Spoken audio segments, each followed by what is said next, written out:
Hey folks, this is Walker, one of the two hosts of Video Talk. Just wanted to jump on before the episode and let you know that what you're about to listen to is part 2 of Zach and I's conversation about the Radiohead album Kid A.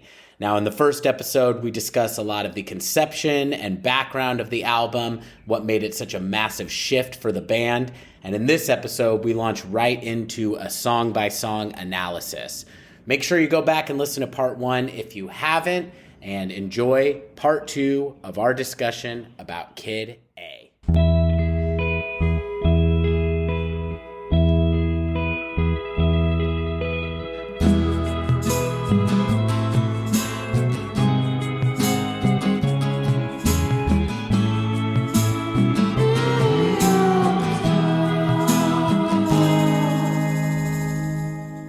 And so with that, we will get into some of the song-by-song stuff here. Mm-hmm. This song opens with what I consider not just to be the best opener of a Radiohead album, but possibly the best opener of any album ever.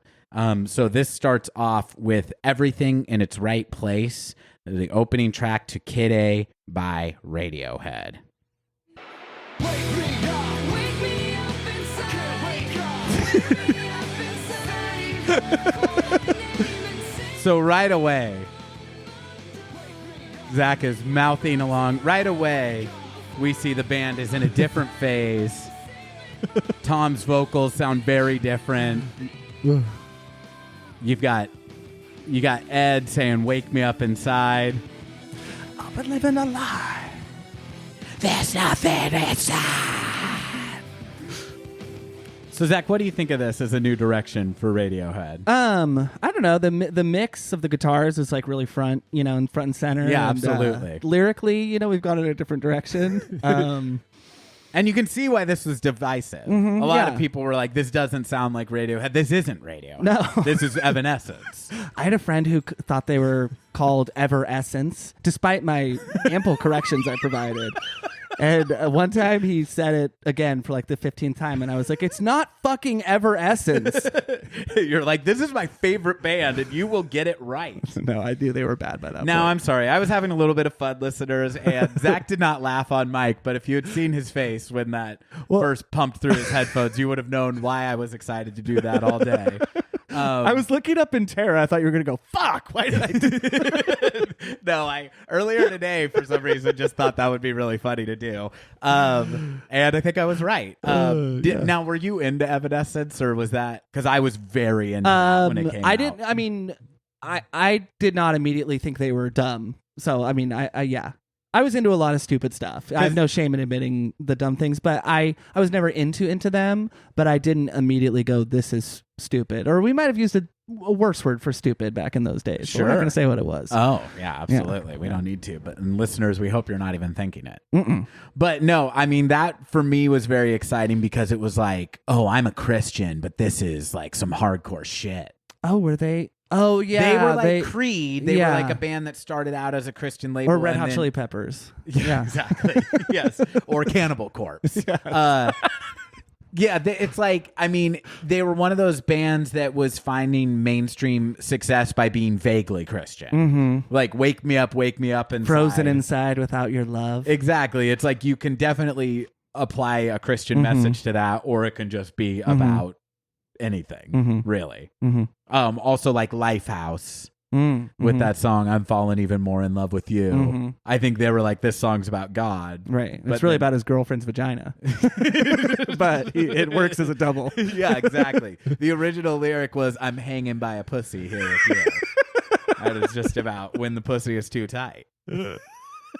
Is this our bluest episode ever? No, I don't think so. Okay. I mean, in one of our episodes, you said it's like our friend that can suck his own dick or something. Sure. And one of the reviews in this book that I've been referencing throughout says, Kid A is very much an exercise in look, Ma, I can suck my own cock. And I was like, I wonder if Walker read this review. That was a review someone made of this album? Yes. Said that Damn. it's look, Ma, I can suck my own cock type of electronic music. And I'm Jesus like, Christ. who is telling their mom to look at that? That sounds like a Pitchfork writer who would change their numerical score if they could. From a 6.9 to a 7.0. Yeah, and the only thing they'll change is they'll be like, this actually is not inclusive of people, of non-penis individuals. Or of people that can't suck their own cock. Exactly. Yeah. This review was only written to Marilyn Manson. I'm going to press pause because my dog clearly wants to be fed. No I'm problem. going to feed her real quick. So, all that in mind and all that fun out of the way. Let's get down to the drudgery. Oh, it's still on. That was a genuine accident. All right, folks. That's enough of that. This is Radiohead's Kid A, starting off with Everything in Its Right Place.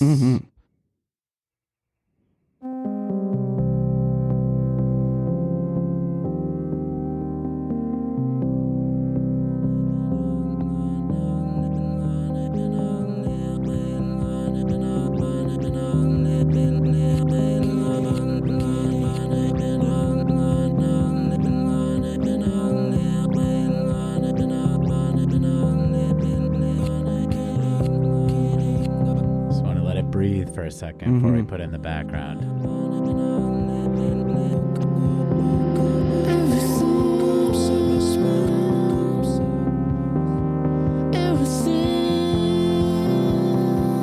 Moving a little brisker.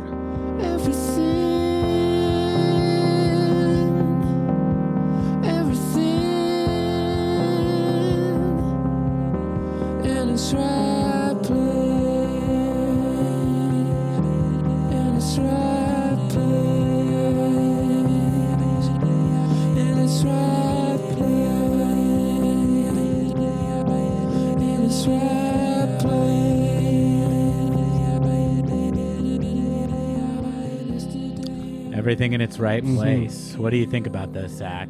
Well, you kind of unintentionally tipped my hand. This is my favorite Radiohead opener. I think you get a lot from a Radiohead opening track, and I think this is absolutely a tone setter. Yeah. And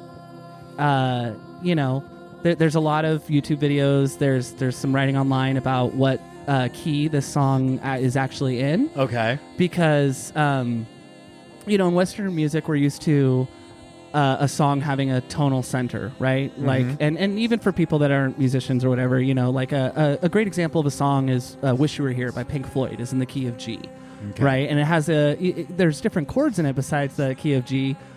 But you can, think of a tonal center as your foundation, your foundation for melody. And we were talking about how, this part's great. Sure. You want to let this part play? Let's put it. I'll come back to that.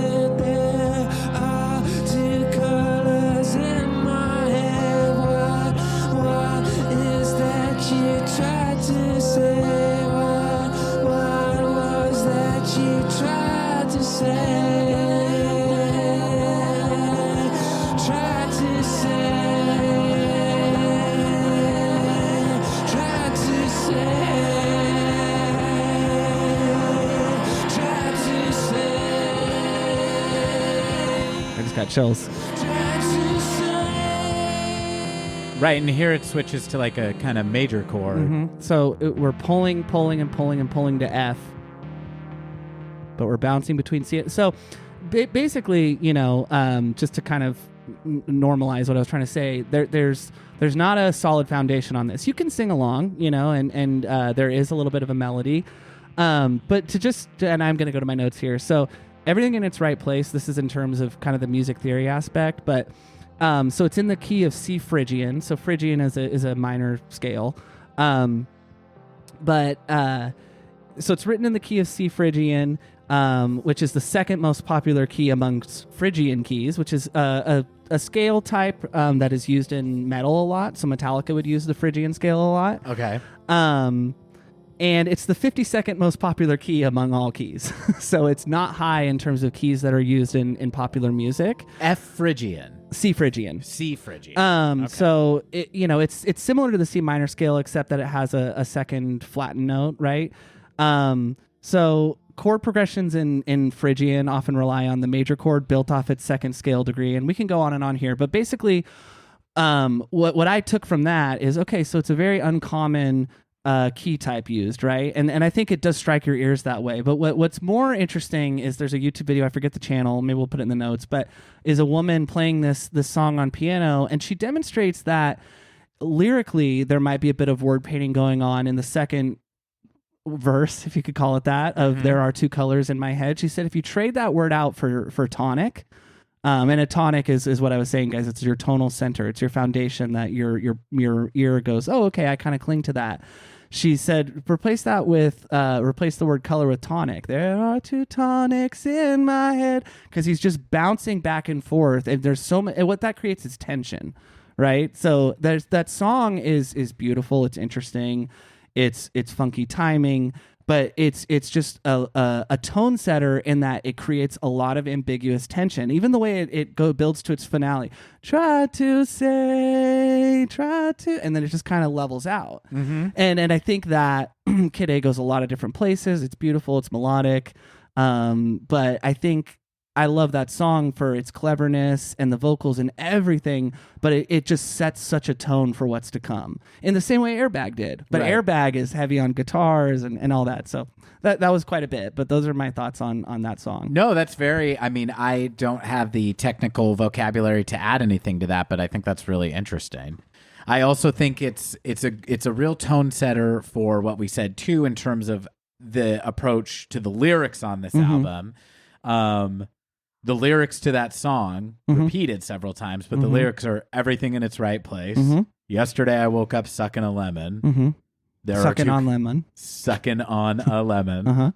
I know. I guess I got a little colloquial with it, huh? Yesterday I woke up sucking lemon. Yesterday I woke up sucking a lemon, and then there are two colors in my head.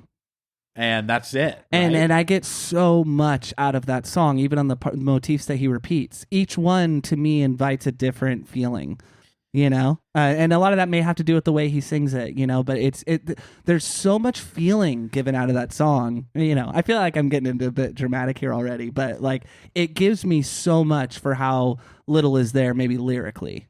Yeah, absolutely. It's incredible. Well, and also knowing a little bit about the background of what Tom York was going through, that he, was suffering from really intense anxiety and depression and had gone through these nervous breakdowns.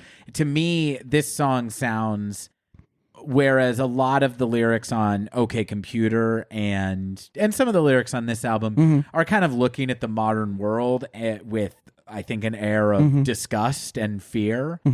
This sounds like somebody who's like, I'm going to put all that to the side and try to anchor myself, and that this is like a meditation, is how the song feels to me. This song feels like it's somebody trying to find some sense of inner peace, as opposed to being like kind of a cultural critic, where I feel it like also feels a little ironic too, like with, I was saying how like there's really no true tonal center. Another way of saying that is like, I don't know if the feeling that this song gives me is happy or sad. Like, is everything in its right place, or is it totally an inversion of that? Right. Am I totally all over the place? And am I waking up drunk and wondering where the fuck am I? Right. Like, which is, we talked about in a previous episode, this song is used as the needle drop to Vanilla Sky, which is a movie that I love. And, he wakes up in his apartment and he's this, rich person living in downtown New York, but there's a dreamlike quality to it. I'm not going to describe the whole movie, but it's very, very well used.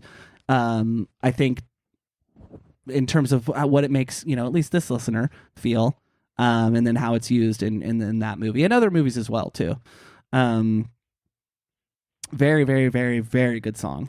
Killer opener. And also one last technical thing I'll say, and say very non-technically, but just also a really good example of what we were talking about, the kind of mix of the analog and digital, or acoustic and electronic approach, dual approaches to this album. Tom York recorded his vocals, and then the vocals were played through a synthesizer. So where you hear all that kind of chopped and screwed stuff going on with the two colors in my head, that really, to me, perfectly distills the feeling of this album, because I feel like if that were made now, it would be just done 100% digitally. Yeah. But somebody, whether it's Tom or Johnny or Nigel, I was going to say, probably one of those three, do have their fingers on a keyboard playing the synthesizer, making those choices with what the vocals are doing. So it's not quite as organic as Tom just doing those ad-libs in a vocal booth, but it's not as digitized as just sitting there on a computer moving things into different pitches. And we'll talk about it too on the Amnesiac and Hail to the Thief reviews that we do. But what's really cool about that, and the how hands-on they were in that, is that this actually that type of recording yielded some new songs. So when you're spitting vocals into something that's going to digitize it for you, what comes to my mind is not, I bet you that listening to this like chopped up digital rendering of vocals yielded more songs, and it did. And we're not there yet, but I think that's really cool. And then the last thing I'll say is what, to Walker's point, like and how hands-on they were, that really comes through when they try and reproduce these songs live, especially a later song on this album. You'll see them. It is not easy, and they could just as easily have a looped backing track, and they really don't. So that's it on everything in its right place for me. Favorite opening track to a Radiohead album. Yeah, I don't think that we have hit those heights yet, and frankly, I don't think we're going to top it in terms of openers. But plenty more to come, folks. And so track 2 on this is what we like to call in the biz a title track, and this is Kid A. Or as I like to call it, Kid mate. Or as they call it in Canada, Kid, eh? Yeah. Or that's what our Canadian brother-in-law said to our sister when they were planning their family. They were deciding if they wanted kids or not. He turned to her and he said, "Kid, eh? Do you want to have a kid, eh?" This is one that, definitely when I was first checking out this album, I gave it a listen. Usually a skipper for me. This podcast has been great for not going over what I consider to be like, I've heard that before, it's just filler. There is some really cool stuff on this song. What about you? What do you think? Same thing. This used to be a much lesser track. I'm not going to say it's my favorite song on the album, but I might as well say this now. I don't think that this album improves from making any cuts, including even the much talked about and anticipated Tree Fingers that we will discuss soon. So yeah, it's not like it's a completely different mode than what we just heard. I think it makes sense that they didn't open the album with it. Tom York was really, really influenced by electronic music at this point, and this is where you hear it, I think, the most. This sounds like nothing Radiohead has done before, whereas everything in its right place. You still hear his voice, you still hear the Rhodes electronic piano, some sounds you've heard in their catalog. But we got Phil playing acoustic drums there. So I think that this song sounds like Aphex Twin, who he was really into at the time. Obsessed with. Yes, and so I will say right now, I don't know a lot about electronic music. Have you listened to Aphex Twin? I started listening to them quite a bit last year, and I'm a big fan of the Aphex Twin that I've listened to. It's great to write to, and it's all over the place. Another thing that I thought I had an idea of what it was. I thought it was basically like drum and bass techno, but it's very weird, complex, often melodic, instrumental electronic music. Unfortunately, so this song sounds not derivative, but very, very directly influenced by Aphex Twin. Aphex Twin went on the record saying he fucking hates Radiohead. So that is one thing that made me a little sad. I didn't know that. Read it. Yeah, it's a little hard for me to... Well, I hate you. That's exactly my reaction. I think we've covered on this podcast. You're not welcome here. Almost anything I like, even including the things that are just baked into my personality, like the Beatles. If somebody else doesn't care for them, I really don't take it personally. Radiohead is the one thing where I'm like, well, now I kind of hate you. But also, I should say, he might have been being a little bit cheeky, a little bit naughty, because later he did walk those comments back and say people have made way too big of a deal. Comments I wish I could change my comment on. Yeah. The style of Pitchfork. Ways I would hate Radiohead less if I could. But yeah. So do you know what this reminds me of? This reminds me of the scenes in maybe slower paced films that I tend to gravitate towards. Not that I only gravitate towards those films, but like maybe like films made in the 1970s or 60s even that have these sort of interlude scenes that aren't maybe the movie itself isn't super heavy on dialogue, and I kind of going into that movie I will say, oh man, it's good, but like, you know, the one or two scene of them eating dinner in silence, you know, where it's only like in the looks they exchange or whatever, kind of dreading that. But then when you watch that movie and it's an experience, you kind of see how it fits into the larger whole. I think that's how the two instrumental tracks, if you could call this one instrumental, you can hear Tom's voice, but that's how they sort of work for Kid A. Let's listen to this sound at the end, because I think this is a really, sorry to interrupt you, but no, that was really it. Neat.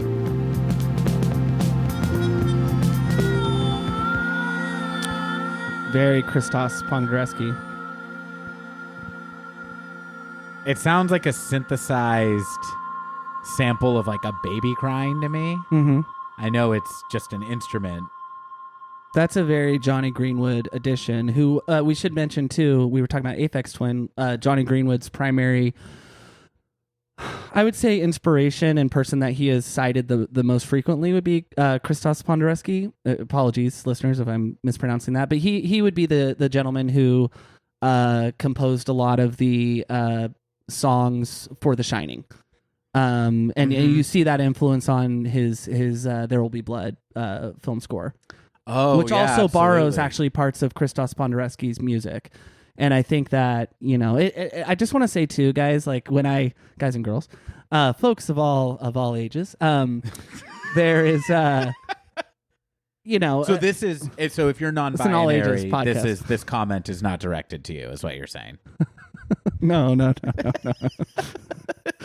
Everyone is welcome to this podcast. Okay.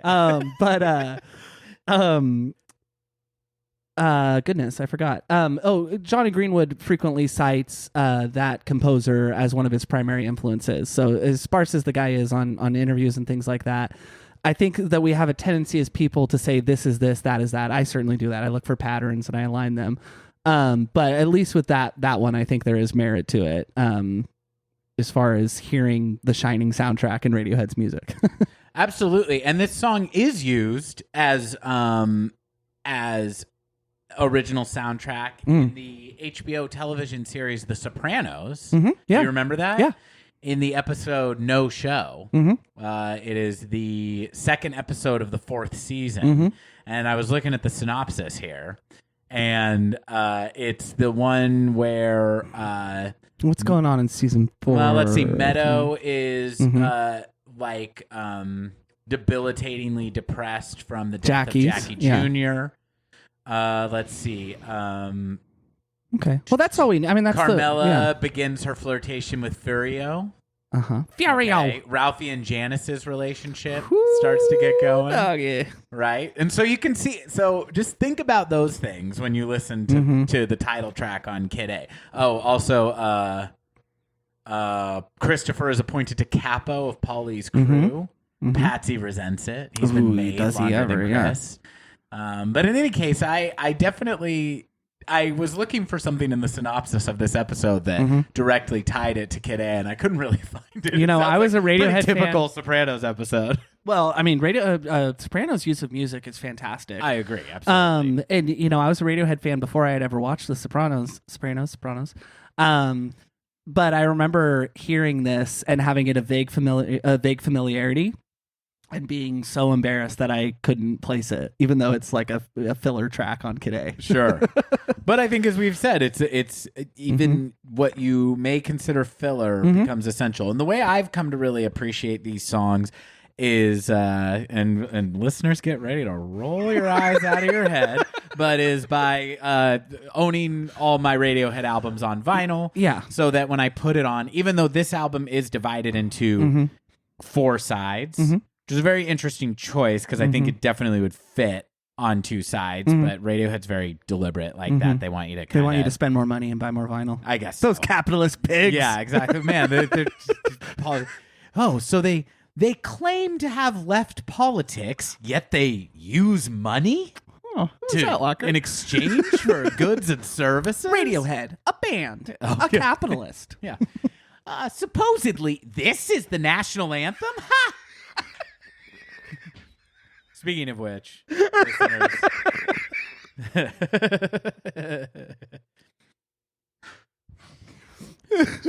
the left expects you to only stand for Radiohead's national anthem? I'll fucking stand for this all day long. Yeah, next song. Yeah, this is a song I do not take a knee to, ladies and gentlemen. This is Radiohead, track 3 on Kid A. This is the national anthem. Get ready for Rock City here, and also Crazy Jazz City. Here we go.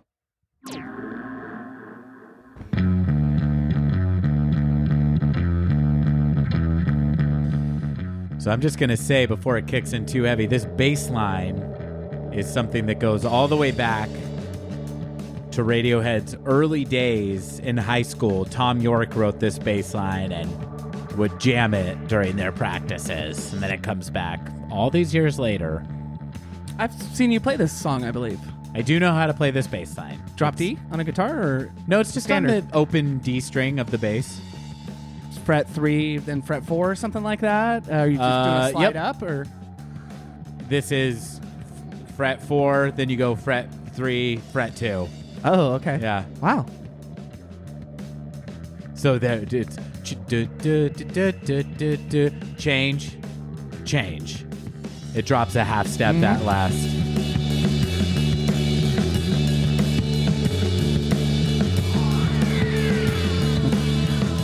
So I think this is one of the creepiest sounding Radiohead songs. To me, it makes you feel like you're going crazy in the best way possible. Crazy orchestral samples coming in.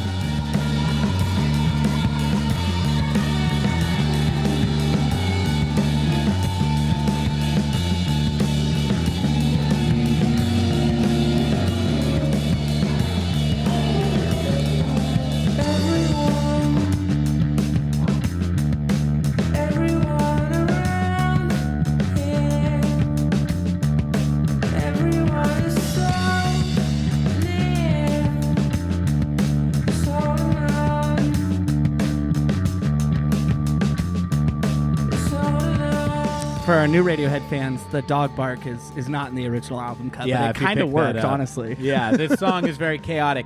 So I think this is also, again, it's a song being played on a bass guitar with real drums. That weird moaning sound is the Owens Marinette.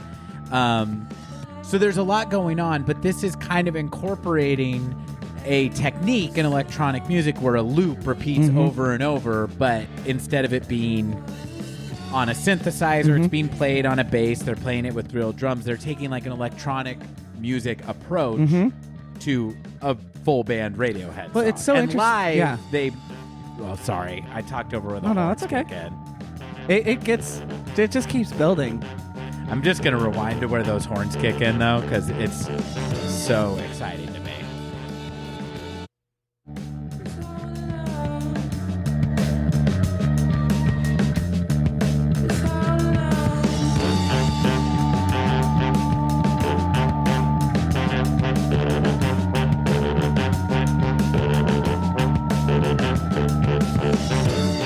Eyes are closed, heads are bobbing here in the studio, listeners. Goes into crazy town here. Zach, but I feel like you were mid-thought about this. No, it's okay. I think that because my favorite part's coming up.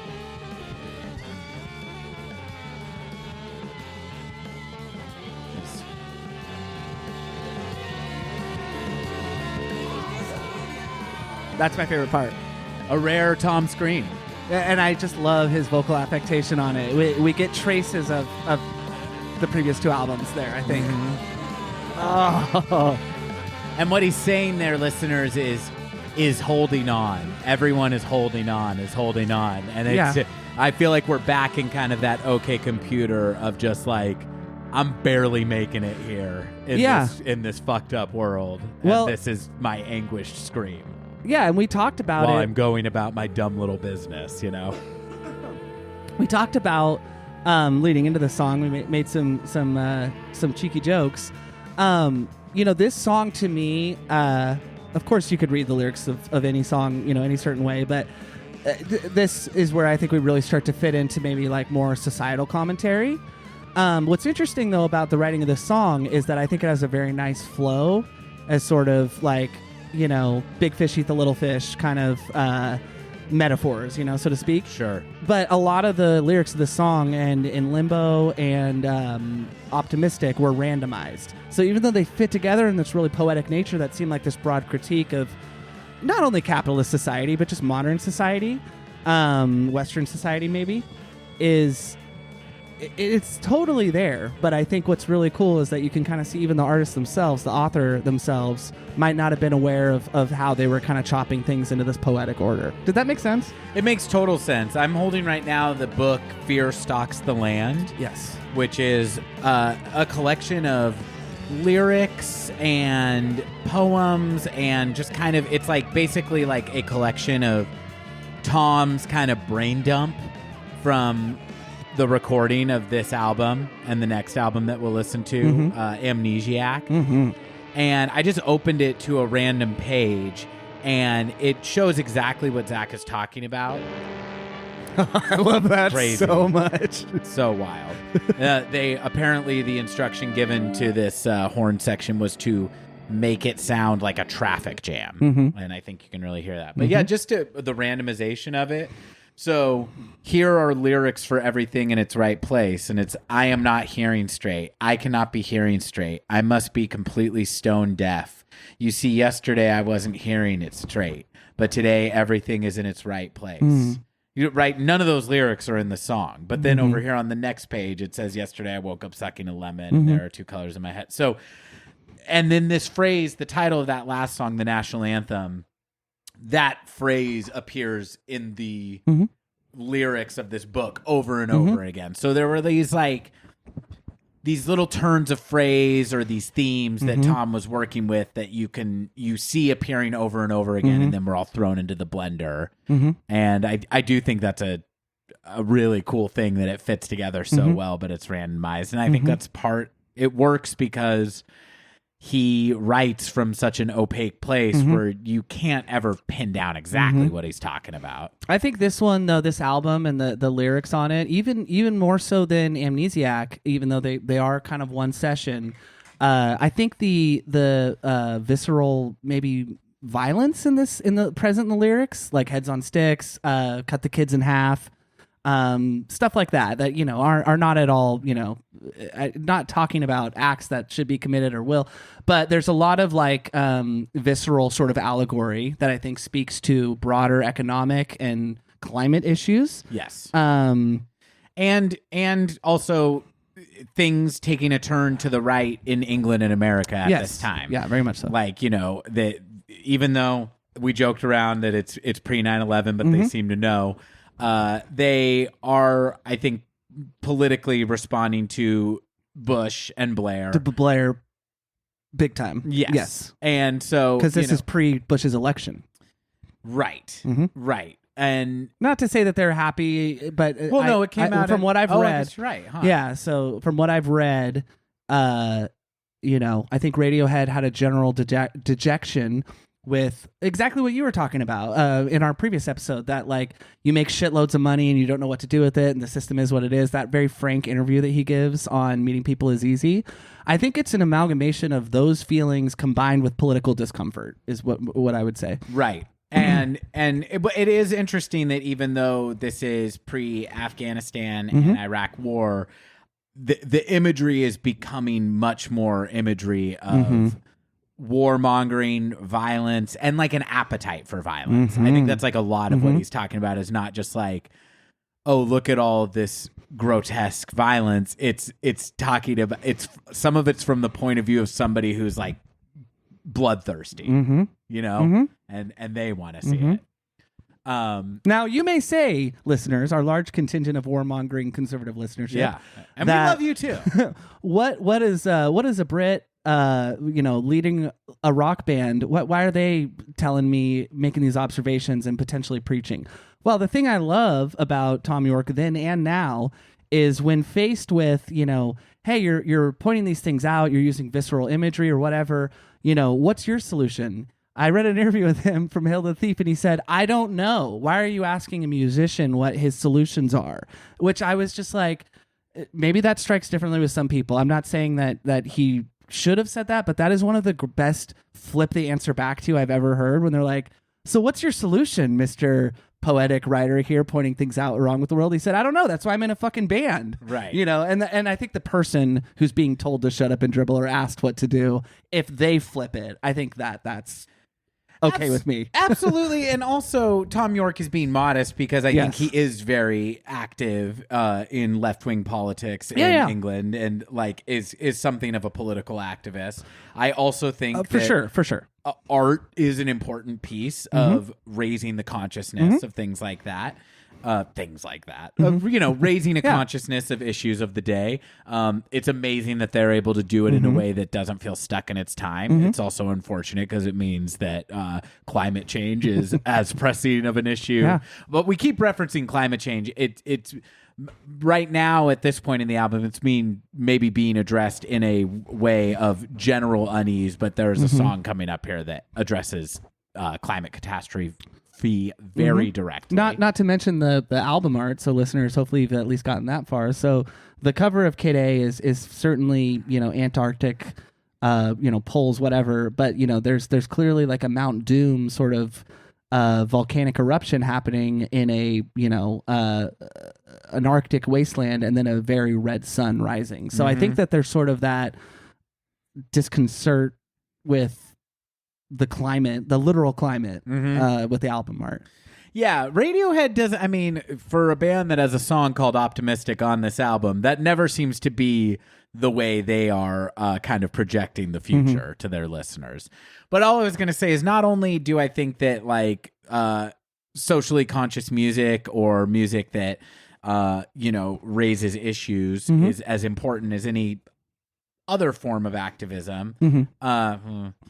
I don't know. I might want to backtrack on that. Is also its own form of activism.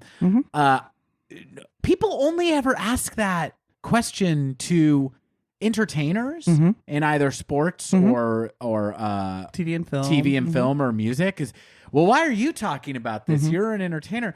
Nobody's ever like, you work at a car dealership. Why are you expressing an opinion about politics? It's weird that that's the only job that we expect people to not have any vocal opinions about. I think the way I've politics kind of come to appreciate it with Radiohead in particular is thank you, filmmaker, musician, lyricist, whomever, for getting these wheels turning, at least in my mind. You know what I'm saying? And I don't then expect that. In fact, just to kind of put my foot in my mouth here, like sometimes it does annoy me when the performer, aka Bono, has like and by the way, I just want to say like Bono is a very charitable human being, and I absolutely support that, and I think that's admirable and amazing. But it's I'm not telling him shut up and sing your song, but it's a little bit, I can't really dissociate that from the artist, even if I agree with their political causes. And so what I would say to a lot of the art that I admire that has gotten those wheels turning and then forced me to seek out, my own answers, even if they're different than what the author intended, is thank you for getting those wheels turning. That's a huge act in itself. And I don't think anyone listens to this and then goes, I'm going to go pursue buying more hairspray and spraying it into the air, you know? Like, I don't think it has the opposite intent, really. For sure. Also, you keep saying getting those wheels turning. I think it speaks to what kind of a fan and consumer of media you are. Is I think maybe the reason you have a more negative, and I share this with you, a more negative reaction to what Bono is saying, even if you completely agree with it, than what Tom York is saying is Bono doesn't really leave a lot of room for you to sit and ponder what the thing is that he's talking about. Whereas Radiohead, I feel like they walk you part of the way there, and then it's like you figure you appreciate a little more ambiguity in your art. Yeah. And I think something that just completely unsubtly convey. You know, it's the difference between Full Metal Jacket and Platoon. Both movies are like staunchly anti-war and about the same war. But one movie, in my opinion, the far inferior one, Platoon, has a literal voiceover telling you exactly how to feel about every single thing that's happening. And the other movie is kind of in a more documentarian way presenting these horrors of war and then letting you decide how you feel about it. Absolutely. I think that's a terrific example. And hey, the way I feel about that war, not good. No, not at I don't all. think we should have been there. No, I don't want to lose any Vietnam War. I don't want to lose staunch any of our advocates. listeners who not only think we should have been there, but feel we should still be maintaining an active boots on the ground military presence in Vietnam.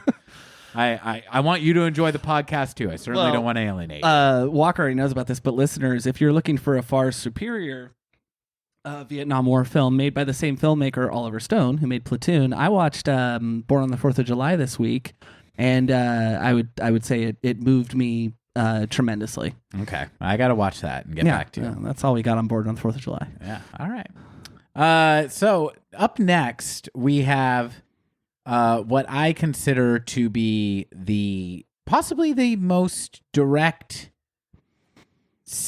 I'm going to take that again. What we have up next is what I consider to possibly be the saddest Radiohead song. Now, our Spinal Tap fans are going, does that mean it's in D minor? No, I don't think so. I believe it's in E minor. Okay. I believe it may even be an F sharp minor played in an E minor position, With the capoed capo? on the second fret. That's what I think. Zach. Love a low capo. I'm not positive about that. But this is How to Disappear Completely.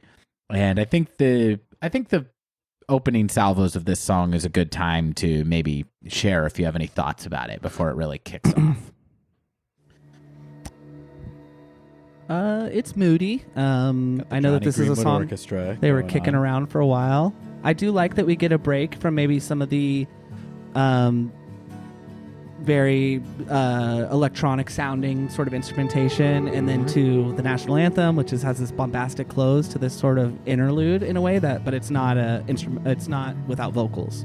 Yes, 4 songs in and 4 completely disparate songs. Not one thing has been like the other so far. Sure. I'm trying to imagine having listened to the song for the first time, and I have a vague memory of doing so, but who knows if it was actually the first time. But you know, this is seen as Radiohead's slower album, slowing it down after OK Computer.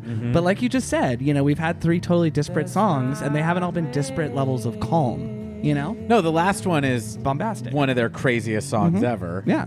And I just want to shout out Colin on the fretless bass here. Sounds really good. I did not know that. Yeah, well, because we saw them playing it at a sound check, and Meeting People is Easy, and he's playing a big stand-up bass. Oh, okay. I somehow missed that. And do you know about where the lyric "How to Disappear Completely," or I'm sorry, where the chorus?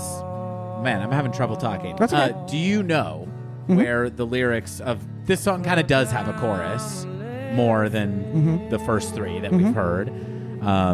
And it's coming up right here. He says, I'm not here. I'm not here.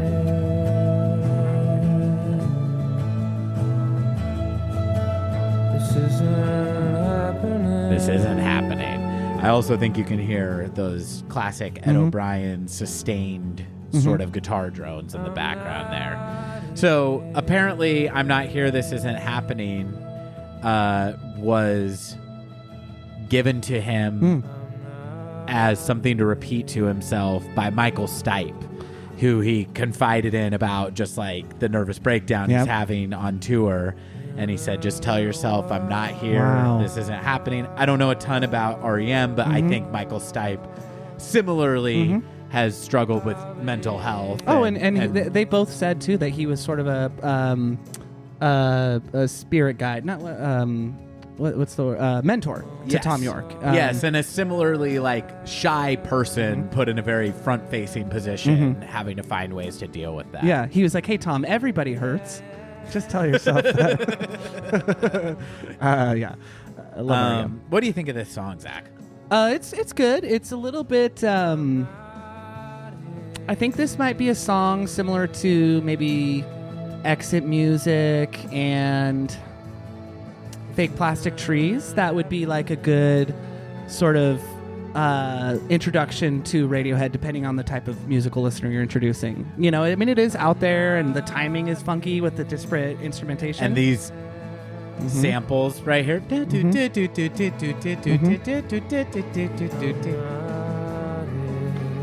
It's deceptively weird. Oh, it's certainly more advanced than those. There's a lot of weird sauce on top of like a very basic rhythm that's going on. It's certainly more advanced sonically than I think. And I mean, right here, even we have a key change, I think, than those songs I just mentioned that it sort of reminds me of. But I just know that folks that are sort of a casual Radiohead listener that will cite like their favorite Radiohead songs as ones that are more slow and ambient. I know this is usually one that they will mention. Okay, I think anecdotally speaking, I think Exit Music for a film is a very apt comparison. Is like maybe the most minor key kind of down tempo song on the album. Would you compare this one to Exit Music more or less favorably? Do you like it better? More favorably. I think it's I a really better enjoy the song. It has my favorite vocal moment of the entire album on Is this. it coming up here in a second? Okay, we'll just let this breathe for a minute. Sings along to the orchestra. So you keep hearing that.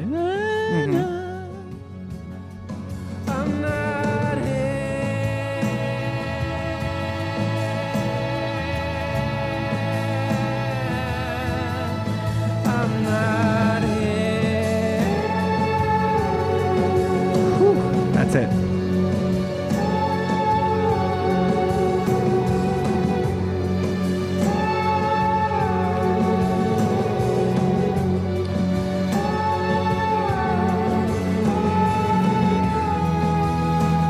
That's my second favorite part.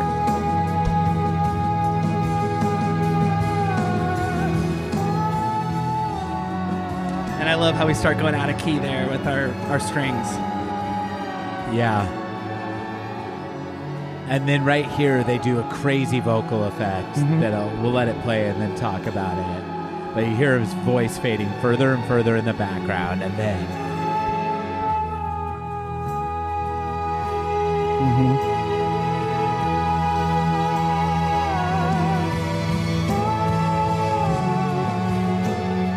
So I want to say, I think all the production on Radiohead albums is a group effort, but I just want that to be a tip of the cap to Nigel Godrich right there, because the way it does that, in fact, I'm going to rewind it. Please. The way his voice fades further and further into the background, the reverb gets bigger and bigger to where you're hearing the reverb more than you're hearing the voice. It's fading all the instruments down, right? Fading all the instruments down. His voice is farther and farther away. You're hearing basically just the orchestra, the strings, and then they slowly bring his voice back to the center of the mix. And as they do it, they drop the reverb out. So it's like you're in the booth with him for a second. And I just love that so much. Just want to play this section again.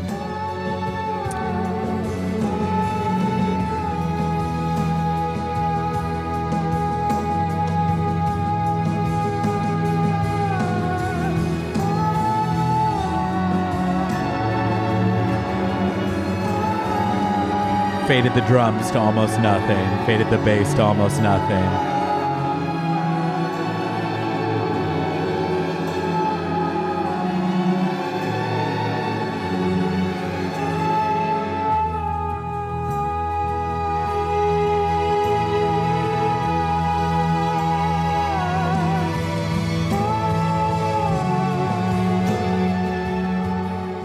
I mean, that is what I'm talking about right there. Just that it's such a... I just wonder how many mixes the song went through before they got to, right here, let's fade out everything but the orchestra, fade out the drums, fade out the bass, and then we're going to slowly fade the drums and bass back in and fade your voice right to the front with the same melody as the strings. It just seems like one of those... I mean, who knows? Maybe they had that idea from the beginning, but to me it feels like a breakthrough that you get after remixing the song 200 times. Do you think in Radiohead studio like parlance they say instead of fade out they say let's street spirit the mix? I just want to say, even though I just like our song, mate, from the bands in it, because Ed was asking for clarification. Yeah. Poor Ed, he's a little slow. Yeah, well, he's fine, but he doesn't even get their own jokes because they don't include him initially, and then he's confused. No, I just want to say they keep him around for muscle because he's big. Ed, lift that amp, yeah. No, I just even though I followed that with a joke, I think that was incredible analysis. Oh, thanks. Yeah, that was great. Oh, yeah, I love that song, and I mean, but I think the way listen to it on headphones a million times, and you just noticed how. Yeah, you know, Walker, when you listen to it on vinyl, you get those rich textures. I didn't want to say it, but it's the kind of thing that you're not going to pick up listening to a digital copy. Okay. No, that was it. I have always loved that part, and for me, it is more.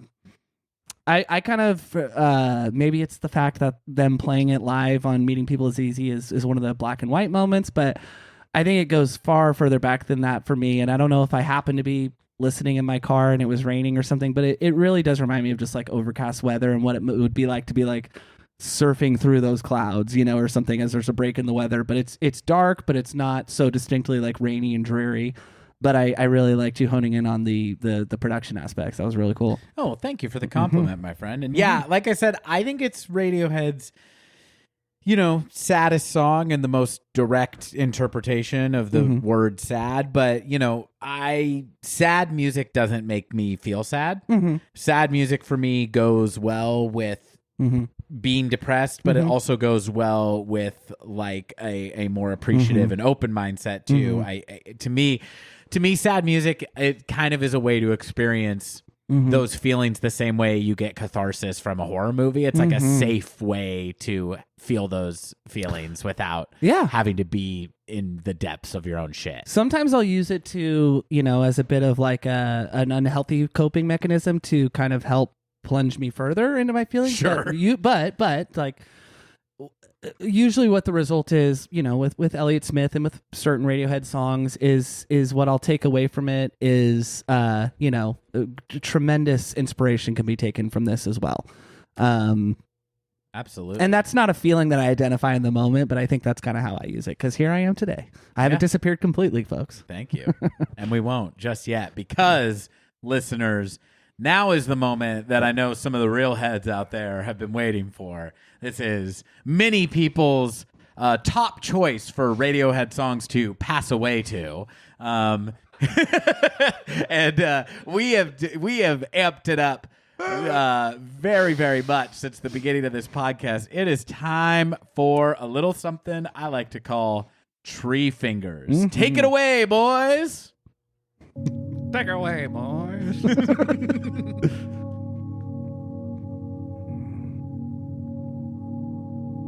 Gosh, listen to that flute. Ooh, I like the drums in this part. Yeah, totally. Ooh, yeah. Is that a kick drum? Yeah. Is that a muted trumpet out here? The harpsichord. So listeners, you might be saying, I'm not hearing any of those things. That's because we're being a couple of jokesters. This is a middle of the album transitional track. This is an ambient noise track. I gotta say, when I was young, I had no patience for this song. It is one that I've come to appreciate in the context of the album. So much so that when he would come on, he'd go, "Oh, fuck this." Is that true? No. No patience for it. Now, smash his copy. Yeah, exactly. I never made it past this song, and I don't know if there's any good songs after this.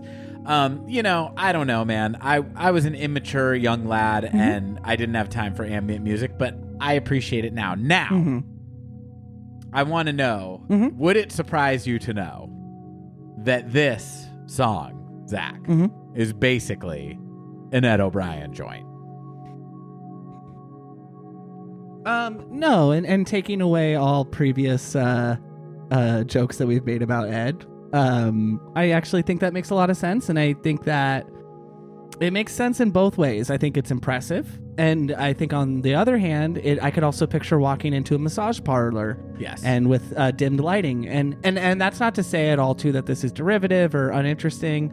I think compared to the title track of the album, Kid A, it's less interesting and a little bit more, not even mainstream, but I mean, I like the example I just gave of walking into a massage parlor with dimmed lighting. Like, it's very much, it's not Radiohead interstitial music, whereas Dollars and Cents, Kid A maybe are a little bit more distinctly Radiohead. absolutely. You could tell me that this is Brian Eno, and there's nothing about it that is distinctly enough Radiohead that I would be able to contradict you. I agree with you. Like, it's cool that it's a O'Brien contribution, but it also I thought was very funny because I did not know that today, and we often go, "What is Ed exactly doing in this organization?" And you know, here he is showing you what he's been up to, while Tom has been Damning completely remarks from Walker. redefining his approach to songwriting. Ed has been saying, "What if we played 3 different notes for 4 minutes?" But what this is guitar loops, then digitally processed and rearranged. So it's more of that taking an acoustic instrument and then processing it digitally. I did just realize, though, that if it is an Ed joint, and I think about the song we just heard with the orchestral parts that, may have been...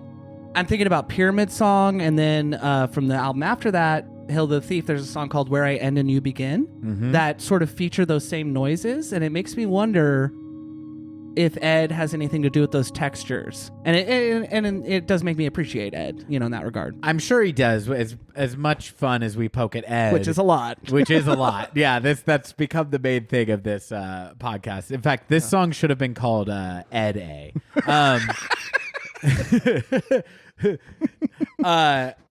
I think that is what Ed contributes is he adds to the sauce. He's the sugar in the gravy. Yeah, and totally. the famous pasta scene of Godfather. Right. That's the secret. I forgot about that. Yeah, you're never you wouldn't be eating that pasta sauce and being like, the main component here is sugar. Or But is Ed? Exactly, that's what I'm saying. Ed is the sugar.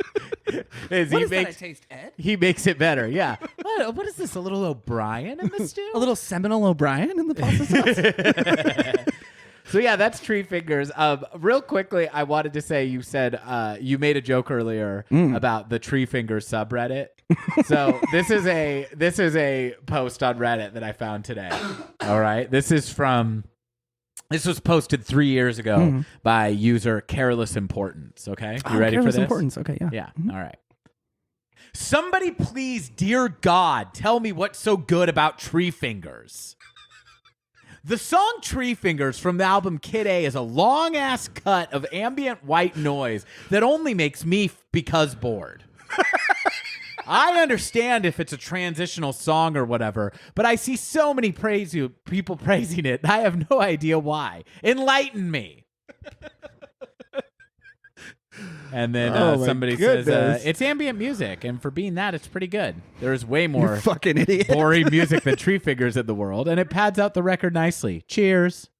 Yeah, don't go listening to any cigaros anytime soon. Yeah, my exactly. friend. And somebody says, serves as a necessary transition from the most depressing song on the album to the most upbeat song. Now, I think that's a very nice lead-in for what is next, and I think that's a very, very fair and well-articulated idea about the purpose of Tree Fingers. So what's the most upbeat song on this album, do you think? Here it is. This is Optimistic by Radiohead.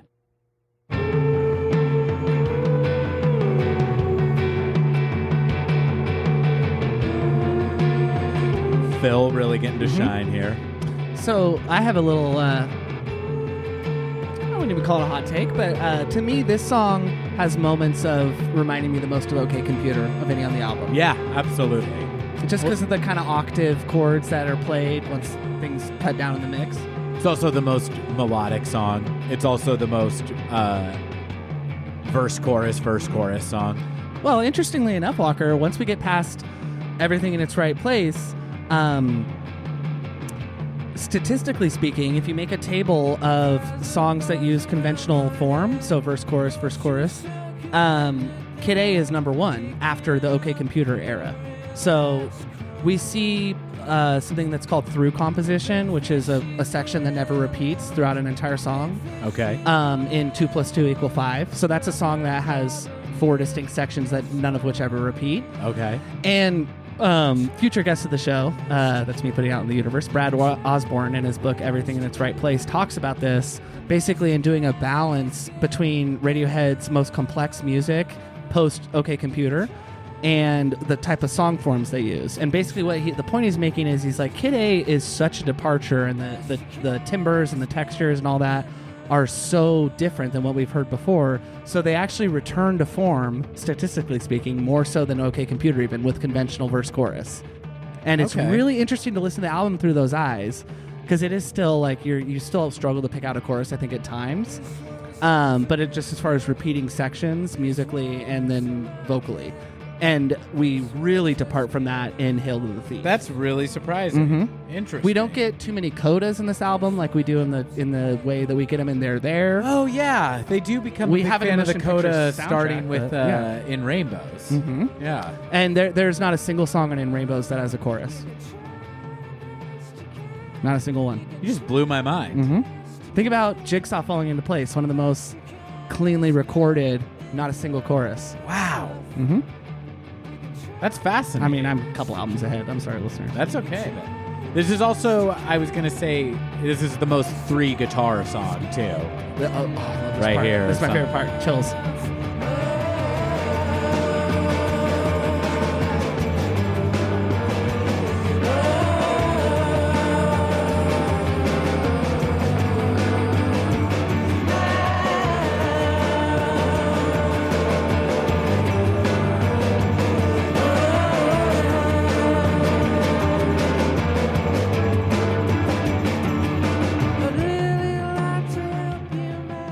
So it almost opens up. Almost opens up. They're teasing you. No, but Radiohead are being some big time prick teasers right now with this one. Taking the easy way out, aren't they? Yeah. I'm wondering if I'm ever going to get to, make a seminal album of my own at this point, if you know what I'm saying, Zach.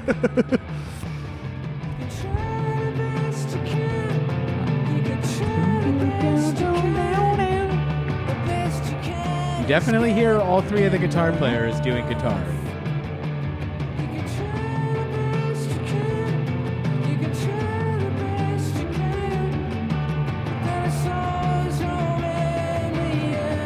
All right.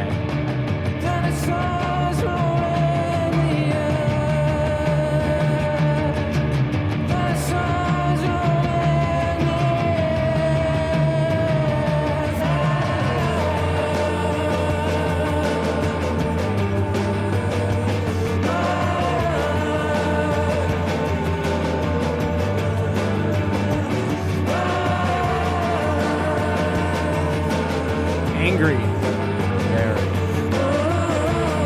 snarly. Leveling out.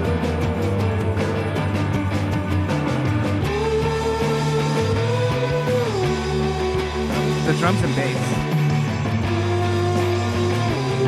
This is, to me, the most Beatlesy progression on the album. Right? That roll down, too. Yeah, I agree. Totally.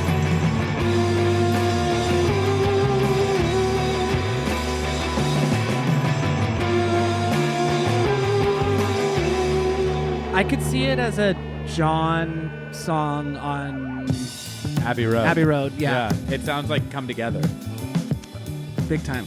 This was a song, Walker, too, that I've always loved, and I think this was one more familiar in my Kid A catalog, because I think that the style of singing he does is very present on Hail to the Thief, which is, I think, vocally a very strong album.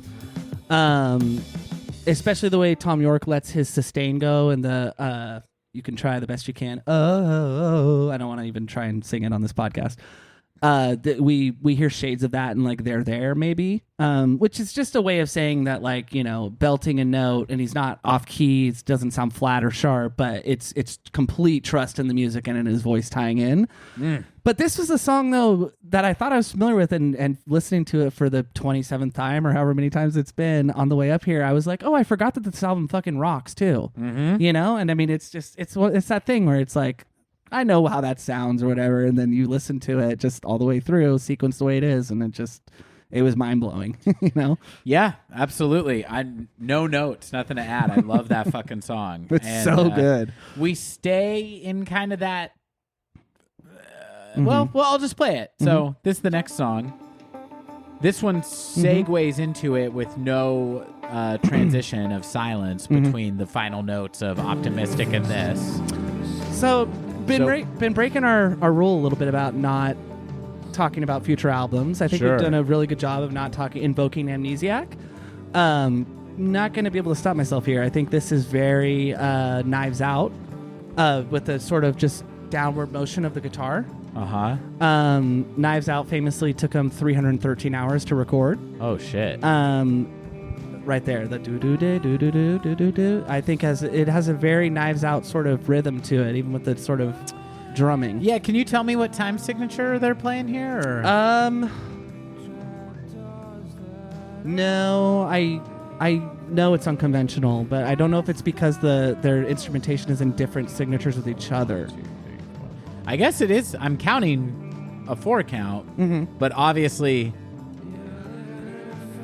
Oh, I love that. The drums are playing in 4/4, I guess, but then the instruments on top of the drums are playing in different time signatures, and that's as far as I can get with that. And Limbo is played at 89 beats per minute or 22 measures bars per minute. Time signature is 4/4. What the hell? How do they make it sound so crazy?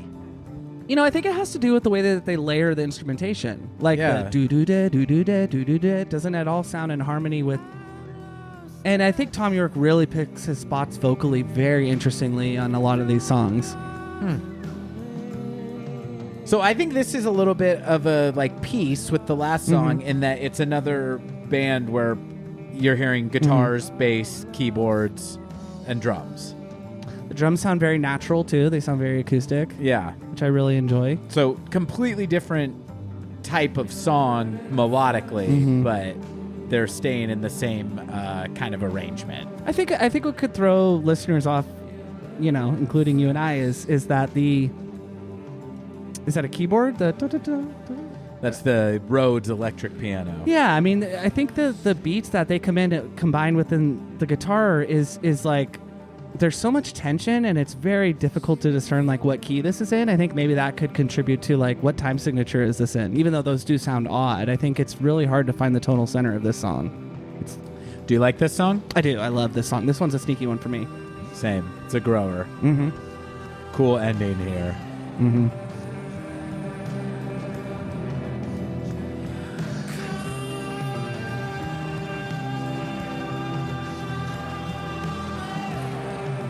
We were talking about word painting too on our OK Computer episode, and it's always difficult to pin down if it is word painting, but to me, In Limbo directly correlates to limbo and the Catholic faith. Like, you know, where do you go? And I don't know if there's a song that more invokes that feeling. You know, like it's very evocative of that, or echoic, I guess would be the the actual correct terminology. But sure. Do you agree at all? Do you get that feeling? Yeah. I don't really know the lyrics though. The main refrain that he repeats is "You're living in a fantasy." Yeah, I'm not as familiar with the lyrics on this album as I am on others. What's the song? This is a skipper, right? Yeah, fuck this song. This song is called Idiotech. Listeners, if you're realizing that bears a similarity to the podcast name that you are listening to right now, ding, ding, ding, you got it. Idiotech, a play on idiotic and the techno beat. One of the first song. Fights my wife and I ever had when we were just a wee dating couple. She goes, "It's idiotique." And I go, no, it's not. We were God. freshly dating, and I was head over heels, but I couldn't. I go, no, Did it's you not. kind of pretend to? No. I said, you- no, it's not. Yeah. Yes, it is. No. 'Cause This we won that relationship argument. can't be built on lies. So that drum sound, I believe, is sampled from a very, very early electronic recording from the 1940s. Yeah, running it through. Yeah, we'll talk about the production aspects that maybe after. This is such a good song.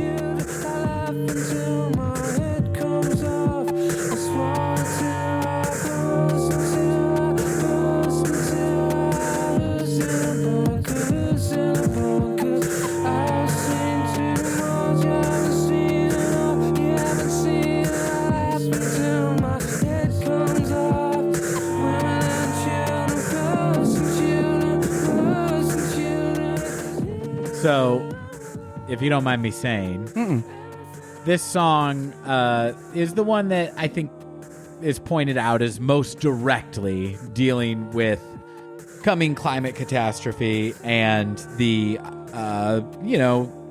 leadership in the Western world doing absolutely nothing to curb the consumption of fossil fuels, the burning of fossil fuels that are leading to the death of our planet. And here he's saying, Ice Age coming, Ice Age coming.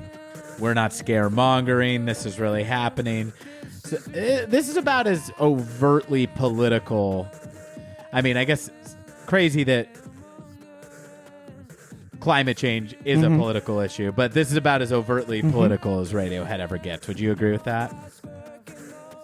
I would say that it. God. My favorite lyric I couldn't is, talk over that. It's just, mobiles squirking, mobiles chirping. Take the Yeah. money and run. Take the money and Oh run. my God! It just the way his vocals. It's only 2 tracks are layered. Are just so gorgeous. No, I would And then say, we got Ed doing the harmony there. yeah. Well, live. This is all Ty on the recording. You think so? Yeah, they don't let Ed's big mouth do any of the recording. He doesn't sing any of the harmonies on the albums. I don't think so. And I mean, jokes aside, So sad. no. I mean, you gotta be able to, train the person on the road a little bit, to like. You can't trust him in the studio with a loaded firearm. But I would say that maybe You and Whose Army and then 2 + 2 = 5 are probably a little bit more politically overt. Even though this one does seem, yeah. People have sussed that out based on the album artwork and. Well, Ice Age coming, yeah. Ice Age coming. But like you've not been paying attention. I think 2 + 2 = 5, which is from George Orwell's seminal Yes. work. It's a very Orwellian song. Brave New World. They also referenced Animal Farm on Optimistic. Yeah, and I was joking. I know Brave New World is written by Aldous Huxley. But I apologize. I rocketed right past that. but yeah, I mean, I definitely think that this is in the top 3. I would put those 3 songs: You and Whose Army, 2 + 2 = 5, and this song in the top of overt political. Or like you were saying, it shouldn't be a political issue, but But it is. it is. Yeah, sure. It is because, it's always a political issue to regulate the amount of profits giant corporations are able to make, and that's what it's going to take to do anything about climate change. As Enough spoken by Idiot Talk, Yeah, a exactly. Radiohead podcast. Look, I mean, honestly, give out all the paper straws you want. This is only going to happen if we fucking regulate fossil fuel industry.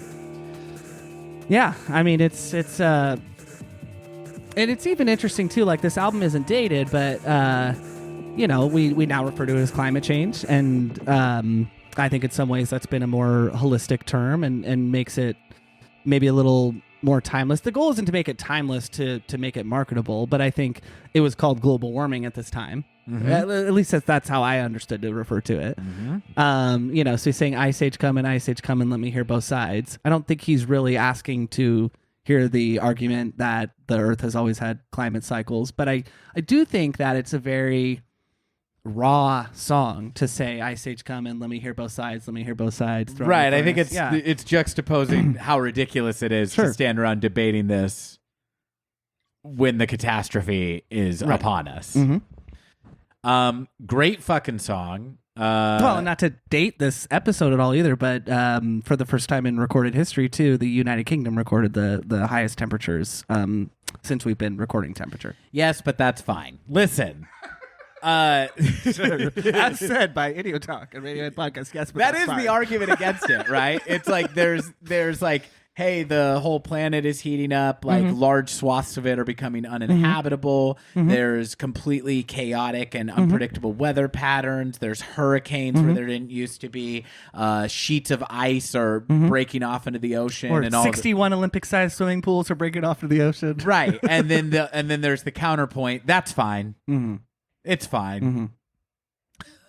We didn't used to measure temperature back in the 1860s. And it's like, well, everything wasn't great in the 1860s either. Would you like to go back to not measuring the ice cores? It was for some people, Zach. That's true. The same people who would like to go back there now. Listen, we don't... Not to get political. Yeah, gosh. You guys just wanted to enjoy a nice Radiohead podcast. Let's get back to making jokes about jizz.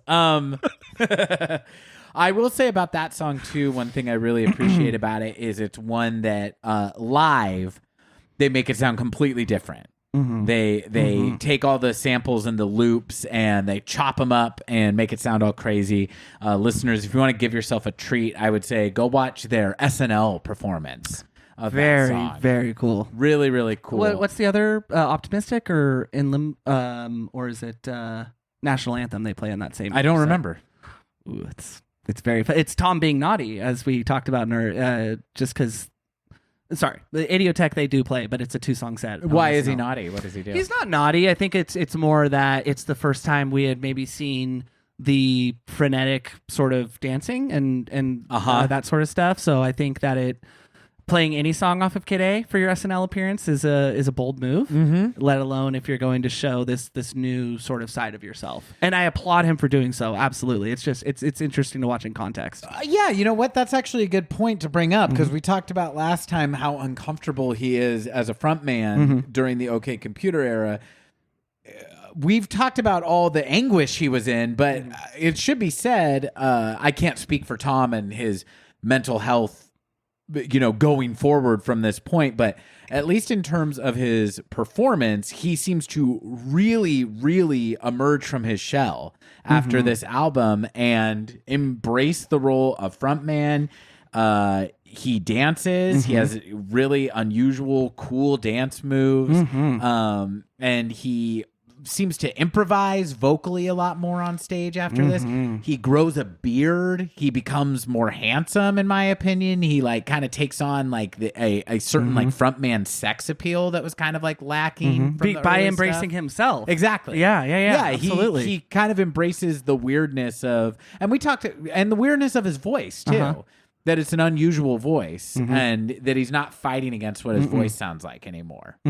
And so, yeah, that's by embracing his inner creep and weirdo, he became not a creep or a weirdo and a sex symbol. And then he is talking to his girlfriend, waiting for something to happen after this. No longer pretending that he has a girlfriend. I want to come back to that, but we're coming up on. I don't think it's the actual closer track, but it's the closing track with vocals and. No, we have 2 tracks left. This next one is Morning Bell. Oh, before we go to this one, okay. Can we take a Hail to the P break? Yeah, absolutely. Okay, awesome. So we're almost done with the album at this point, right? I believe so. And we just listened to... Your vocals are coming through okay? Yeah, I'm great. Okay. So we just listened to Idiotech. And so now we have the penultimate song on this album. We are almost at the end here. The next one is a personal favorite of mine. This is Radiohead's Morning Bell. Wake me up inside. Wake me up inside. I fell for it again. Hook, line, and sinker. Even when there was a signal that it wasn't the right song, I was like, I don't remember that trickery. All right. Sorry about that, folks. Just had to do goodness. that one more time. Well, boy. now you should really fool with me and play the alternate Morning Bell. Oh, my gosh. Imagine how shocked I'd be. No, listeners, of course, we've had a lot of fun, but let's get down to business, right? Let's do our homework here. Let's eat our vegetables and listen to Radiohead's Let's Morning stop Bell. kidding around. Ooh, very good. Could I, mate? Second song in 5/4 time. Now, is this Morning Bell MOURNING or No. MOR? Okay. What is a morning bell? Is it an actual? Is it a thing, or is he taking some artistic license there? Let's look it up. I always imagined it as being like your morning bell, like your alarm clock, but Oh, because what were bells used to signal what time to you was? It's an English thing. I think this is a awesome song. What do you think? I love this song, and I think that I know we've been going here well over 2 hours at this point, right? We're coming in on our longest one. So I don't really want to save this for the end. I think that the beautiful thing about this song and the subsequent Amnesiac tours, but they're really hard to kind of separate because the albums came out within 8 months of one another. This is a song that really opened up live. The live performances are astonishing, and I almost feel like a lot of the live performances from this song and from from Amnesiac, are possibly kind of in revolt of a lot of the reviews they got. They're like, hey, your favorite guitar band has become an electronic band. Right. This song would sort of typify that. I Might Be Wrong, which is on the next album, really shows that, the national anthem. So I love this song, and I think it's really great in its raw form on the album, or maybe even more digital form on the album, because I can't tell if that's Phil playing or a looped drum track. But yeah, I love this song, and I love what they're able to do with it live. Unfortunately, didn't get to see him obviously on that tour, but the footage from this era is incredible. Absolutely, and it definitely sounds like it's acoustic drums, but it might be looped. Well, regardless, it's played, naturally by a human drummer, and I love this part. He's saying, cut the kids in half. You want to hear what Tom says about this song? Sure. So, because I was going to ask you what you think this song's about, but maybe this will inform it a little bit.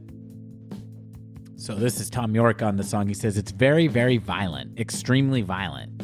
The really weird thing about that is I wrote the song with all the words pretty much straight away, which is basically the only one I did that with. So this one's not fragmented and collaged the way the other ones were. I recorded it on the mini disc, and then there was a lightning storm, and it wiped the mini disc, and I lost the song. I completely forgot it. Then 5 months later, I was on a plane, knackered for 24 hours. I was just falling asleep, and I remembered it. It was really weird. I'd never had that before. It's gone and took a long time to come out again. The lyrics are they're not as dramatic as they sound, except cut the kids in half, which is dramatic no matter which way you read it. I wonder if that is a biblical reference at all, or It's got to be, right? Yeah. Solomon. But I mean, some of this sounds like it invokes maybe a really bad breakup or something. Like, you can keep the furniture, a bump on the head. That's howling what down I the always- chimney, release me, please release me. Well, you asked me what I thought, but I could tell you were leading though with maybe. Oh no, I'm sorry. I asked what you thought, and then I just fucking talked. Yeah. What do you think this song's about? No. I thought that you were leading to maybe an explanation, which we haven't really gotten from the band. So I just would say that was a feeling I've always gotten. And the reason why I've examined this one a little bit more closely is because, spoilers, listeners, there is an alternate version of this song on the aforementioned Amnesiac. So I've gotten a chance to kind of dissect the lyrics, which are a little bit easier to maybe understand word by word than some of the other songs. And that's how I always felt. But I always thought too, it can't be that if that's what immediately comes to mind. Yeah, but you know what? He has other songs where he uses. There's other songs that are about this that are like a very poetic license. They're indirectly about a breakup, like this House of Cards and Wolf at the Door. Oh, I didn't know that. Well, I was going to say all of those are kind of sound like they're about like abusive relationships to me. Yeah, very much and so. this one could be too. Wolf at the Door for sure. Wolf at the Door, very much so. House of Cards, maybe not abusive, but like it's like somebody. It's I think it's like about courting somebody who's in a relationship, but a bad relationship. Yeah, kind of. And forget about that shitty relationship that's about to explode. Yeah, exactly. But here it's like cut the kids in half, right? That's evocative of like a divorce. And then where'd you park the car? Where'd you park the car? Clothes are on the lawn with the furniture. Now I might as well. So it sounds like it's like calling back to a stupid argument. Where'd you park the car somehow led to your clothes all being out on the fucking lawn. Or your golf clubs, like in The Sopranos when Carmelo throws his golf clubs out the front of the door. Yeah. Tony, Full you circle. piece of shit. The Russian called.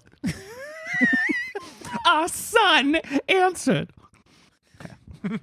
Remember when Carmelo, open the door. Remember when she's mad at him because he was visiting his ex-girlfriend in the hospital because she had a suicide attempt? Yes. And then he tells her to try to like evoke sympathy from her. Gosh, He's like, she loved me too much. She didn't want to live without me.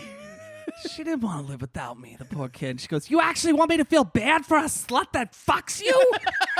I didn't say it. I mean, I repeated it, but that's written in the show, guys. I don't use the That's word. Carmela's opinion. That's not- Carmela. Her words, not mine, that I just repeated. Yeah, we're extremely pro slut on this, especially sluts that fuck you on this show. I wasn't into slut shaming because who else would fuck me? What's that? Is that a Norm Norm Macdonald joke? Yeah. I said- I was ahead of the curve there. I never shamed sluts because who else is going to fuck me? That's really funny. Is that on the new one? Yeah. Oh my It's gosh. amazing. That's a funny joke. Well, hey, guess what? We have made it to the end of this album. You have anything else you want to say about Morning Bell? No. Okay, this last song is called Motion Picture Soundtrack. And when you hear it, I think you might understand why.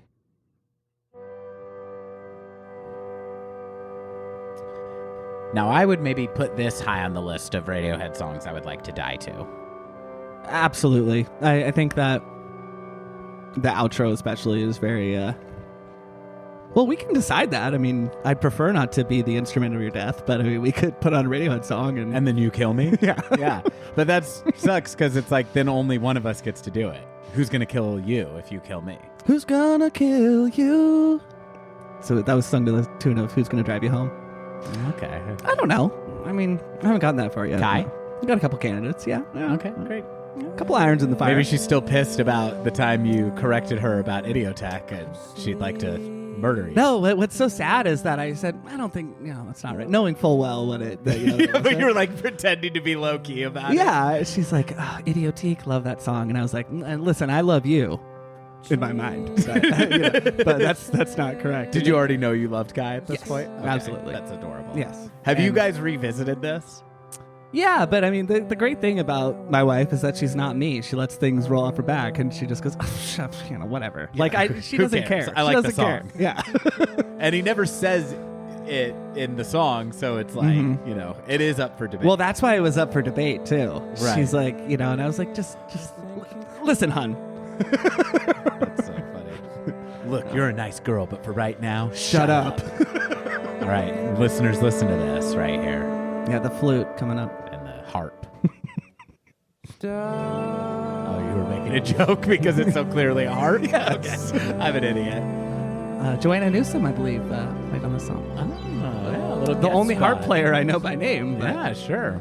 have you done a deep dive on her at all? No, but you know what? I really should because I feel like the taste profile of folks I know who are really into her music, everything else they like is stuff I'm really into. I got to be honest, her singing voice has been a little bit of a barrier to entry for me. But I there's so many artists I like that have like untraditional sounding voices. I really think that I shouldn't let that stop me at this point. What about you? Are you a Joanna Newsom fan? No, I've not done a deep dive, but I feel the same as what you just said. A lot of folks I know that got a key change coming up here, folks. So, folks, this is the very beautiful, sweet, and sad album closer, Motion City Soundtrack. Motion City Soundtrack is an emo band from the aughts. I can't believe I just said that. Motion Picture Soundtrack. And The assignment here from Tom was, he recorded this as a solo lo-fi recording on a foot organ. Gosh, I know there's a name for that. Pipe organ, or It's where you're pumping air with your feet through the instrument. okay, And that's where the sound is coming that's from. all right. And then he asked Johnny to put and then the album's over. Oh, And it just okay. started And on the over. extended play, we have an untitled song, but it's more. It's just ambient noise. Yeah, it's nothing. You go listen to that, put in your free time while you're rocking out to Tree Fingers.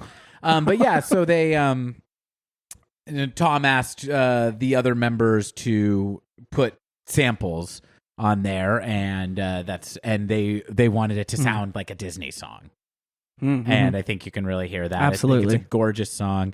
I'm going to go ahead and out myself as somebody who has done illegal drugs before and say that that song, and I'm pretty sure the statute of limitations is passed, so you're not going to get me, Johnny Law. But well, and he's made up for it by enrolling in the DARE program, resurrecting Nancy absolutely, Reagan's yeah. program. This is the story I'm about to tell you is very cringy, so it can qualify as a scared straight. Maybe the second or third time that I did MDMA, or as it's known by its street name, ecstasy. I made a mix CD, right, and this was on it. I believe it was the closing track on it, and I remember I labeled it. This is when back in the day when we would burn CDs, kids, and then label them with a permanent marker. The name of the mix was "I Tried to Get Mad, I Just Couldn't," because on the 90210 episode about ecstasy, Brandon takes a drug called U4EA. Or Euphoria, and then when he's confronted later by his sister, someone slips him the drug Euphoria, and then she's like, "What's wrong with you? Why are you doing this?" And he's laughing in her face, and later she says, "If you were so mad that if you didn't want to do the drug." Why did you act like you were having such a good time? And Brandon goes, "I tried to get mad, I just couldn't." Wow. And I don't. Never a better selling point for doing drugs. I know, and he's saying that it's like this is why the drug is bad. It's a very mixed message. Because I've never tried to get mad when I have been on Molly, but I don't believe that I would be able to my detriment, where I've had experiences where later I'm like, oh, that person was sharing something very fucked up with me, and I was just like, wow. And then later I'm like, maybe I should have had some sort of No, I think that's a really good way to describe it, actually. moral outrage. But yeah, so the mix was called "I Tried to Get Mad, I Just Couldn't," and I remember that was on it, and I don't know, probably like "Do You Realize" by the Flaming Lips. Look, listeners, I was a young, go-to. I was a young man. You still like the Flaming Lips, right? I love the I love the Flaming Lips. But what's dorky about this story is I'm gonna do drugs. Let me burn a CD with all this like feel good music on it. Oh, I thought you had pre-made the CD and you were listening to it during your. No, I made the CD specifically for us to sit there and fizz to. Yeah, I mean, there's worse things to do. No, it's not that bad. Look, if it was that bad of a story, I wouldn't be telling it. But it's a little bit cringy. So all that to say, the song evokes a very specific time in my life of being much younger and extremely high on drugs, and it makes me feel good when I hear it. Good memories associated. That's with good. That song. That's good. I don't have a lot of.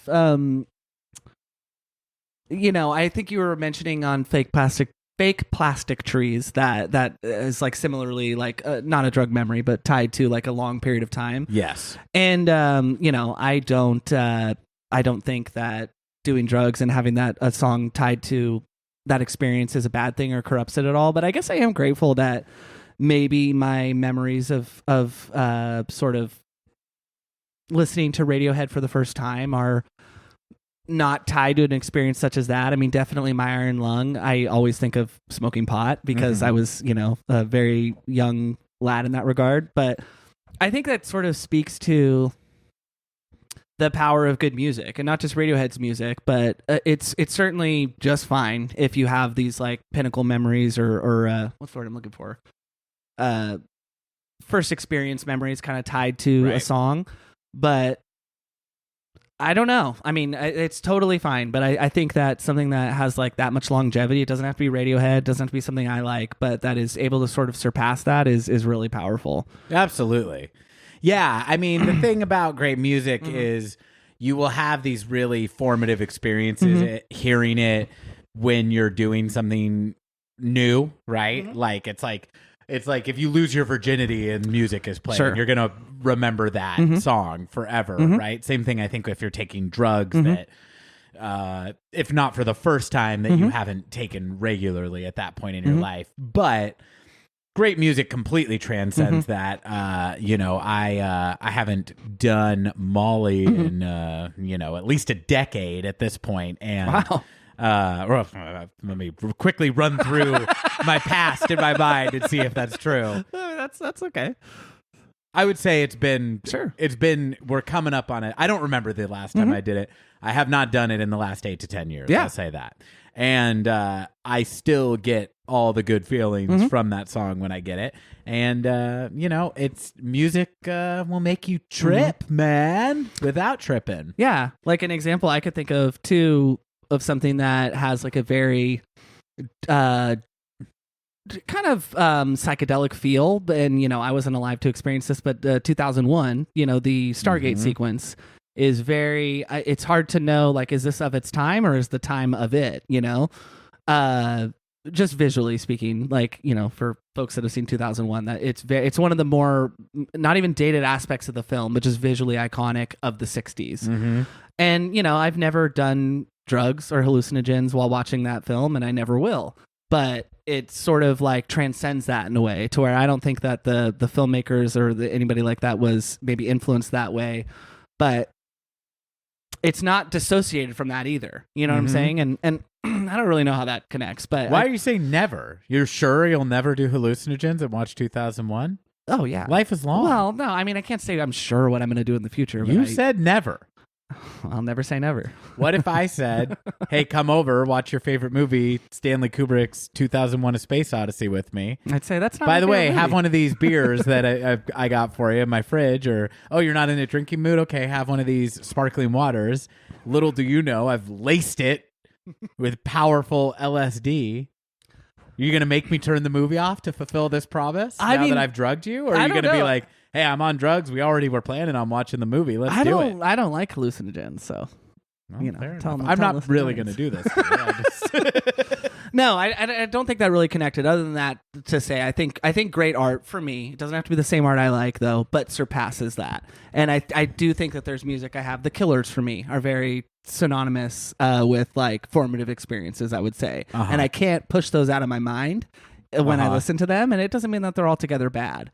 Sure. Radiohead also very much represent a specific time in my life, and they transcend that time.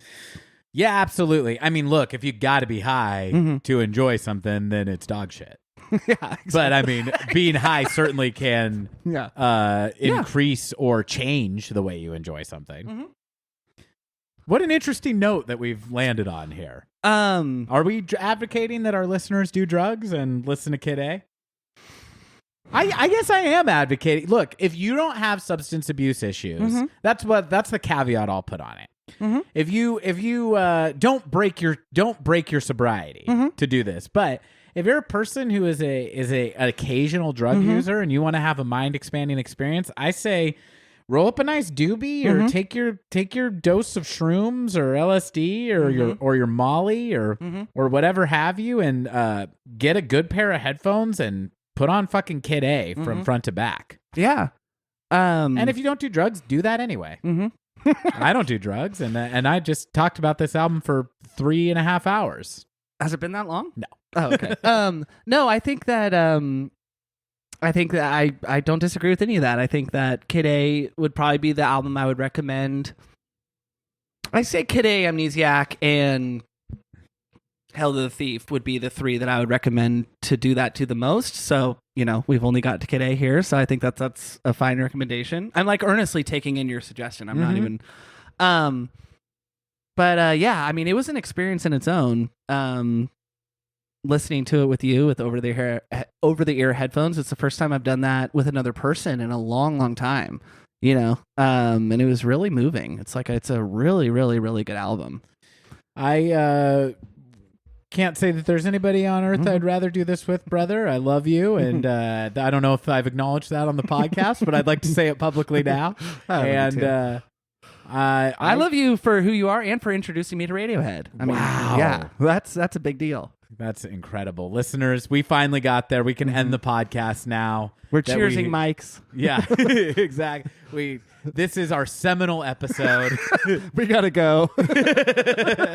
Any closing words? No, because I no, as I start talking, I want to save whatever I have like complaint wise about this album for as we kind of go through Amnesiac. I don't think there's any way I'm going to forget that. And the complaints are minimal, but just ways that it could potentially be outshined by other albums, because I really, really enjoyed this, and I would say it's the most I've enjoyed listening to this album ever.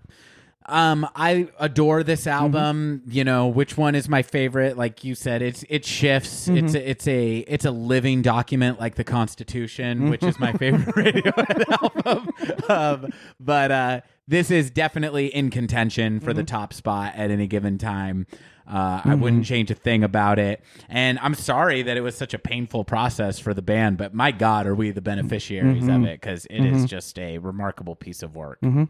And on that, we will talk to you about its kind of sister record, Amnesiac, next week. And I'm really looking forward to it. There's a lot to that album, too. And we'll just take you out. The hidden track we were talking about earlier. Yeah. Yeah, he's really in his falsetto here. Yeah. We will same sessions. I might have overestimated how short this here we go. Kid A is the sound of the future. Oh my God, do you remember this drum sound? Yeah. Awful. I mean, don't forget, Hybrid Theory, folks, is going to come up next episode.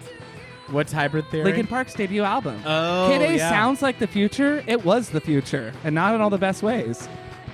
We'll discuss it next week, listeners. Talk to you soon.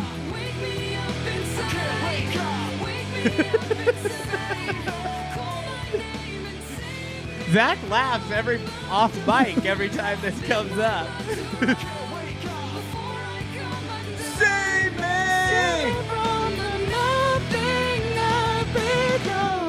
Listeners, you bring us to life. We'll see you next week. Take care. Idiotalk is a Glenn Brothers production. Get in touch with us at idiotalk.podcast@gmail.com or follow us on Instagram at idiotalk.podcast. And thanks for listening to Idiotalk.